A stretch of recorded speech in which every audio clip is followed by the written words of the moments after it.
गुरु संग गोविंद राधे। नर तनु गुरु संग गोविंद राधे। प्रेम पिपासा तीनों लक्ष्य दिला दे। प्रेम पिपासा तीनों लक्ष्य दिला दे। प्रेम पिपासा तीनों लक्ष्य दिला दे।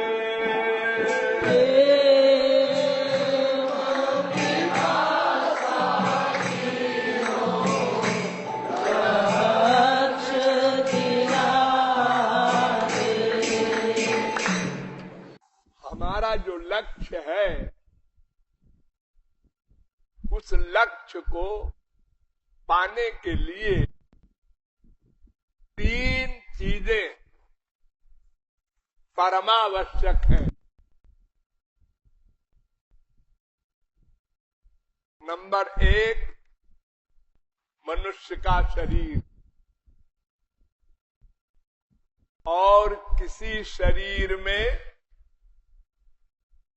लक्ष्य की प्राप्ति नहीं होगी। को आप आनंद प्राप्ति कहते हैं, भगवत प्राप्ति कहते हैं।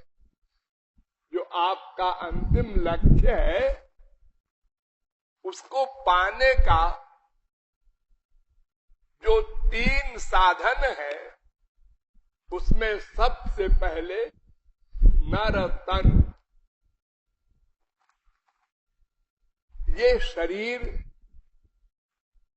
पुरुषार्थ करके साधन करके लक्ष्य को प्राप्त कर सकता है और कोई शरीर नहीं। एकमात्र मानव देह। लेकिन अनंत बार ये मानव देह मिल चुका, लक्ष्य नहीं मिला। तो केवल मानव देह मिलने से तो और बात बिगड़ गई, बनी नहीं। क्यों बिगड़ क्यों गई? इसलिए कि मानव देह में हमारे किए हुए कर्मों का फल भोगना पड़ता है और शरीरों में हमारे द्वारा किए हुए कर्मों का फल नहीं भोगना पड़ता। वो भोग योनि कहलाती है। वहां केवल भोग है और मानव देह में कर्म भी है और भोग भी है, दोनों है। तो मानव देह ज्ञान प्रधान है। अगर इसको सही दिशा में न लगाया गया तो गलत दिशा में भी बड़ी स्पीड में जाएगा। जैसे पाप, चोरी करना, बात बनाना, दूसरे को दुख देना, तमाम प्रकार के पाप आप जानते हैं। ये पाप मनुष्य जितनी सफाई से कर सकता है, कुत्ता, बिल्ली, गधा कैसे करेगा? कुत्ता चोरी क्या करेगा? कोई चीज लेके भागेगा, आप देख रहे। लेकिन मनुष्य बैंक के लॉकरों से भी चुरा लेता है।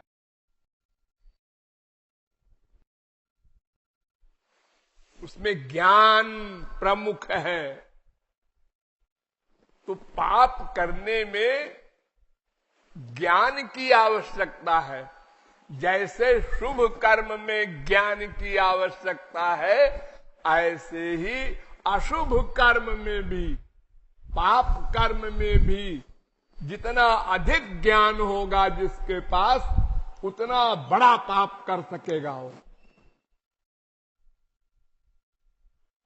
तो हमने अनंत पाप कर लिए मानव देह में। तो ये मानव देह सबसे बढ़िया और सबसे खराब।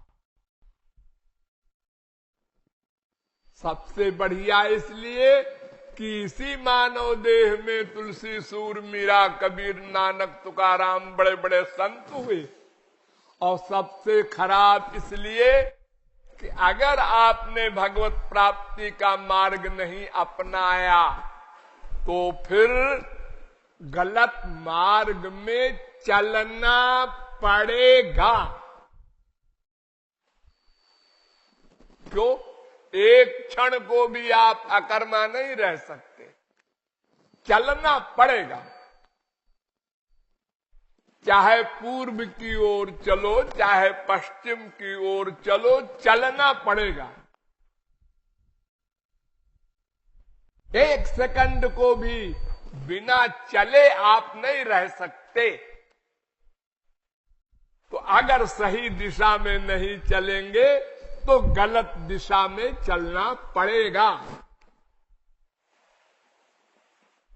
इसलिए सबसे खराब है मानव देह। ये भी वाक्य सही है और सबसे बढ़िया है, ये तो ठीक ही है। इसलिए तुलसीदास ने बड़ा सुंदर निरूपण किया है अपनी रामायण में। नार तनु सम नहीं कावनि उदेही, जीव चराचर जाचत जेही। इसके समान कोई और देह नहीं। क्यों? अब देखो रीजन। इसके समान कोई और देह नहीं में कितना छुपा है राज। इसके समान खराब कोई देह नहीं, ये भी अर्थ हो सकता है। और इसके समान अच्छा कोई देह नहीं, ये भी अर्थ हो सकता है।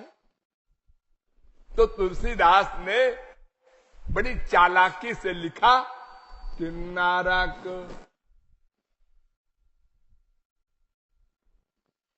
जीव चराचर याचना करता है मानव देह की नरक के लिए।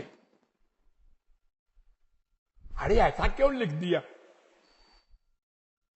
इसकी इंपॉर्टेंस नरक के लिए है नहीं, ज्ञान प्रधान है और मनुष्य लापरवाह है, वो भगवान की ओर नहीं चलता तो फिर नरक की ओर जाना पड़ेगा। पाप करेगा, नरक जाएगा। इसलिए नंबर 1 नरक। और कुछ लोग थोड़े समझदार भी होंगे तो उनको स्वर्ग,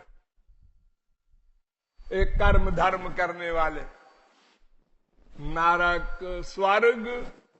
और कुछ लोग और भी इने गिने बुद्धिमान होंगे तो अपवर्ग, मोक्ष। ये 3 चीजें,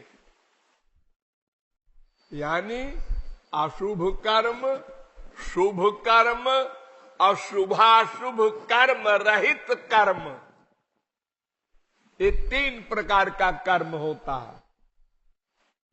अशुभ कर्म माने पाप कर्म, उससे तो नरक। और शुभ कर्म माने पुण्य कर्म, धर्म, उसका फल स्वर्ग।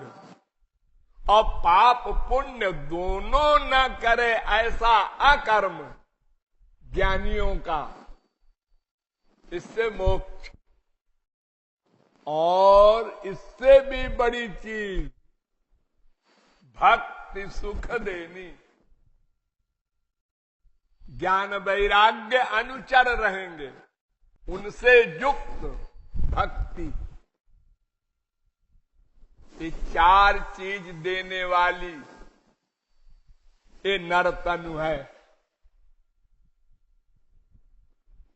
तो बहुत गुण गाया है मानव देह का, वेदों ने, शास्त्रों ने, पुराणों ने, संतों ने सब। तो कि फैक्ट है, और कोई शरीर है ही नहीं जिससे हम लक्ष्य प्राप्त करें। ठीक, तो मानव देह नंबर 1। नंबर 2, गुरु संग।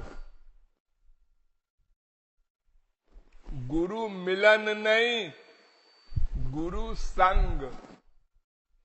गुरु मिलन तो अनंत जन्म में अनंत बार हो चुका। हमको गुरु लोग मिले, लेकिन हमने संग नहीं किया। उनके पास गए, प्रणाम किया, लेक्चर सुना, सिर हिलाया, हाँ, समझ में आ गया, बात। प्रैक्टिकल नहीं किया। मन का लगाव संसार में ही किया। तो संग, मानव देह नंबर 1, फिर गुरु का संग नंबर 2। इसलिए मानव देह में भी भगवत कृपा मानी गई। ये मानव देह कबहू ककारी करुणा नर देही देत ईश बिनु हेतु सनेही। कभी करुणा करके भगवान मानव देह देते हैं। ये पहली कृपा। और फिर गुरु का संग हम करें, ये तो बहुत बड़ी कृपा। गुरु मिले ये कृपा नहीं, गुरु का संग करें हम, ये विशेष कृपा है।